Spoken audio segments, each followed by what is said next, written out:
দখলদার ইসরায়েলি বাহিনী এবং ফিলিস্তিন পুরোদমে যুদ্ধ চলছে।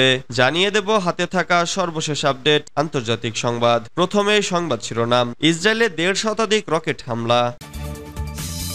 এরপর জানিয়ে দেব মধ্যপ্রাচ্য অঞ্চলের নিরাপত্তার দুই প্রধান স্তম্ভ হচ্ছে ইরান ও ইরাক। এদিকে গাজায় যুদ্ধবিরতিতে কি হিজবুল্লাহ ইসরায়েলের সংঘর্ষ বাড়বে? এরপর জানিয়ে দেব আরো ভয়ঙ্কর হয়ে উঠেছে গাজা যুদ্ধ।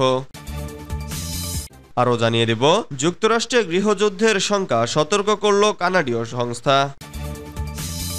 সর্বশেষ জানিয়ে দেব রাশিয়ার জব্দকৃত সম্পদ থেকে ইউক্রেনকে $50 বিলিয়ন সহায়তা। এতক্ষণ শুনছিলেন সংবাদ শিরোনাম, এবারে বিস্তারিত। তবে অনুরোধ থাকবে ভিডিওটিতে একটি লাইক করবেন এবং কমেন্ট করে জানিয়ে দেবেন কোন জেলা থেকে আপনি আমাদের এই ভিডিওটি দেখছেন। ইসরায়েলে ১.৫ শতাধিক রকেট হামলা। ইসরায়েলে মুহুর্মুহু হামলা চালিয়েছে লেবাননের প্রতিরোধ যোদ্ধা হিজবুল্লাহ। ইসরায়েলি হামলায় দলটির সিনিয়র ফিল্ড কমান্ডার নিহতের প্রতিবাদে এ হামলা চালানো হচ্ছে। বৃহস্পতিবার ১৩ জুন মিডল ইস্ট মনিটরের এক প্রতিবেদনে এই তথ্য জানানো হয়েছে। প্রতিবেদনে বলা হয়েছে ইসরায়েলের উত্তরাঞ্চলে ১.৫ শতাধিক রকেট হামলা করেছে হিজবুল্লাহ। সিরিয়ার অধিকৃত গোলান মালভূমি ও আপার গ্যালিলিও এলাকায় এ হামলা করা হচ্ছে। বার্তা সংস্থা রয়টার্স জানিয়েছে বৃহস্পতিবার ইসরায়েলের উত্তরাঞ্চলের শহরে বিমান হামলার সাইরেন বেজেছে। বিকেলের দিকে লেবানন থেকে প্রায় ৪০০টির বেশি রকেট ছোড়া হয়েছে।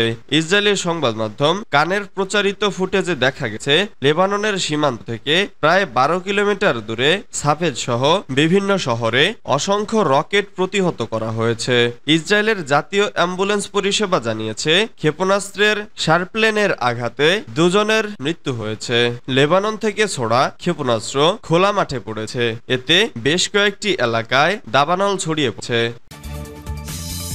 মধ্যপ্রাচ্য অঞ্চলের নিরাপত্তার দুই প্রধান স্তম্ভ হচ্ছে ইরান ও ইরাক। ইসলামী প্রজাতন্ত্র ইরানের ভারপ্রাপ্ত পররাষ্ট্রমন্ত্রী আলী বাগেরি কানি বলেছেন, মধ্যপ্রাচ্য অঞ্চলে নিরাপত্তার প্রধান দুই স্তম্ভ হচ্ছে ইরাক ও ইরান। আজ বৃহস্পতিবার ইরাকের রাজধানী বাগদাদে এক যৌথ সংবাদ সম্মেলনে তিনি একথা বলেন। এ সময় তিনি মধ্যপ্রাচ্যের উত্তেজনা এবং সংঘাত নিরসনের ওপর গুরুত্ব আরোপ করেন। মধ্যপ্রাচ্যের চলমান ঘটনাবলীর কথা উল্লেখ করে তিনি বলেন, এ অঞ্চলের নিরাপত্তা উন্নয়নের ক্ষেত্রে ইরাক এবং ইরানের কাঁধে অনেক বড় দায়িত্ব রয়েছে। ফিলিস্তিনের অবরুদ্ধ গাজা উপত্যকায় বর্তমানে যা চলছে তাকে ইরানের ভারপ্রাপ্ত পররাষ্ট্রমন্ত্রী যুদ্ধাপরাধ বলে মন্তব্য করেন। তিনি বলেন, গাজা উপত্যকায় গণহত্যা অবশ্যই নিঃশর্তভাবে বন্ধ করতে হবে। এক্ষেত্রে মুসলিম দেশগুলো তাদের প্রভাবকে কাজে লাগাতে পারে। আলী বাগেরি কানি বলেন, গাজায় ইহুদিবাদী ইসরায়েল ব্যর্থ হয়ে তাদের এই অপরাধযোগ্য অন্য কোথাও শুরু করতে পারে। গাজায় ইহুদিবাদী ইসরায়েলের গত ৮ মাসের আগ্রাসনের কথা উল্লেখ করে ইরানের ভারপ্রাপ্ত পররাষ্ট্রমন্ত্রী বলেন, ইহুদিবাদী ইসরায়েলের প্রতি মার্কিনীদের সমর্থন দেয়া বন্ধ করা উচিত। তিনি বলেন, মার্কিন কর্মকর্তারা একদিকে শান্তি প্রতিষ্ঠা এবং যুদ্ধ বন্ধের জন্য ইতিবাচক পদক্ষেপ নিচ্ছে বলে দাবি করছেন, অন্যদিকে তারা ইহুদিদেরকে অস্ত্র দিয়ে সহযোগিতা করছে। এ দুটি একসাথে চলতে পারে না। গাজায় যুদ্ধবিরতিতে কি হিজবুল্লাহ ইসরায়েলের সংঘর্ষ বাড়বে? গাজায় যুদ্ধবিরতির জন্য ইসরায়েল ও হামাসের মধ্যে আলোচনা চলছে, আর ইসরায়েল ও লেবাননের মধ্যে সংঘর্ষের আভাস পাওয়া যাচ্ছে।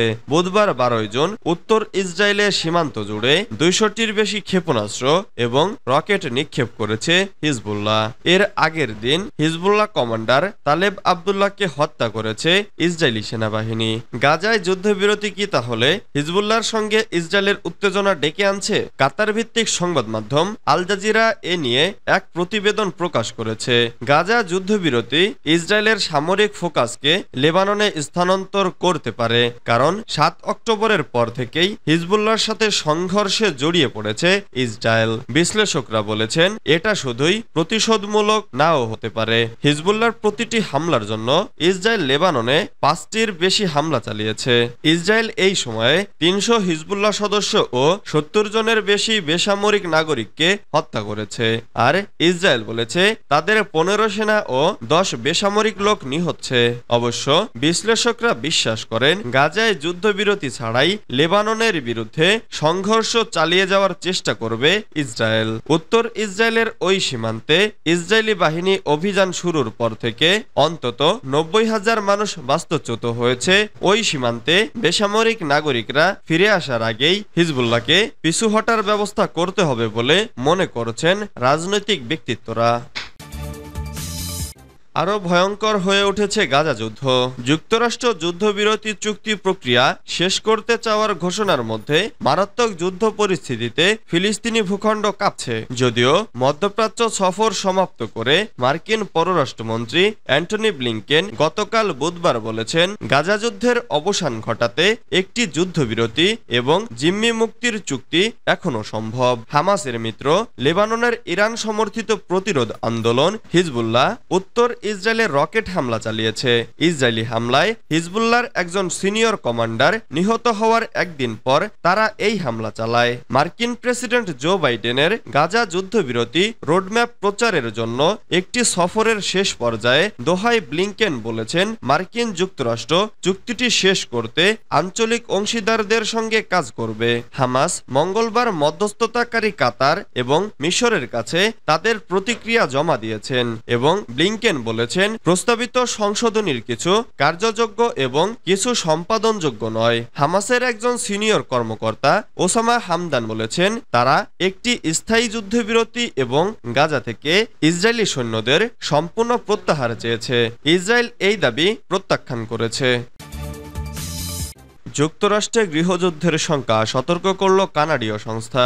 যুক্তরাষ্ট্রে গৃহযুদ্ধের আশঙ্কা সম্পর্কে সতর্ক করে দিয়ে জাস্টিন ট্রুডো সরকারকে আসন্ন এই পরিস্থিতির পরিণতি মোকাবেলা করার জন্য প্রস্তুত হতে বলেছেন। পলিসি আউটলুক নামক কানাডার একটি সংস্থা 37 পৃষ্ঠার এক প্রতিবেদনে পলিসি আউটলুক বলেছে যুক্তরাষ্ট্রে যদি মতাদর্শগত পার্থক্য বাড়াতে থাকে এবং গণতন্ত্র দুর্বল হয় তাহলে অভ্যন্তরীণ উত্তেজনা আমেরিকাকে গৃহযুদ্ধের দিকে নিমজ্জিত করার আশঙ্কা রয়েছে। সম্প্রতি দ্য ইকোনমিক টাইমসের এক প্রতিবেদনে বিষয়টি জানানো হয়। প্রতিবেদন অনুযায়ী পলিসি আউটলুকের এ গবেষণা মার্কিন যুক্তরাষ্ট্রের জন্য আরো যেসব পরিস্থিতি সৃষ্টি হতে পারে সেগুলোরও উল্লেখ করা হয়েছে, যেমন স্থানীয়ভাবে জৈবিক অস্ত্রের ব্যবহার এবং দুর্ভিক্ষ। এ বিষয়ে মার্কিন প্রকাশনা পলিটিকো লিখেছেন আমাদের প্রতিবেশী দেশ আমাদের বাড়িতে সহিংস্র ঘটনা ঘটাবে বলে তারা আশঙ্কা করছে। এটা চিন্তার বিষয়। কানাডার রিপোর্ট চমকপ্রদ। এটা রিপাবলিকান বা ডেমোক্রেটিক পার্টির একটি কল্পনাপ্রসূত প্রতিবেদন নয়, তবে একটি বিদেশি এবং বন্ধুত্বপূর্ণ সরকারের কাছ থেকে এমন খবর বের হয়েছে যেটি মার্কিন সমাজে জাতীয় বিভাজনের পরিণতির কথা বিবেচনা করছে।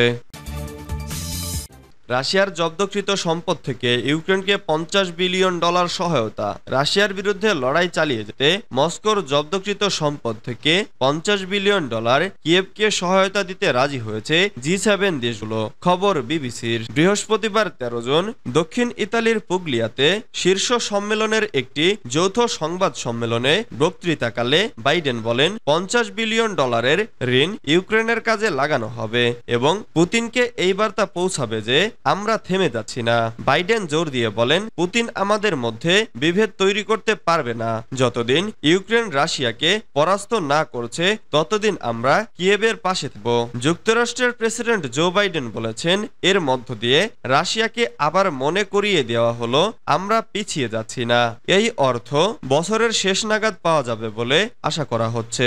তবে ইউক্রেনের যুদ্ধ এবং অর্থনীতিকে চাঙ্গা করার একটি দীর্ঘমেয়াদী সমাধান হিসেবে দেখা হচ্ছে এই পদক্ষেপকে।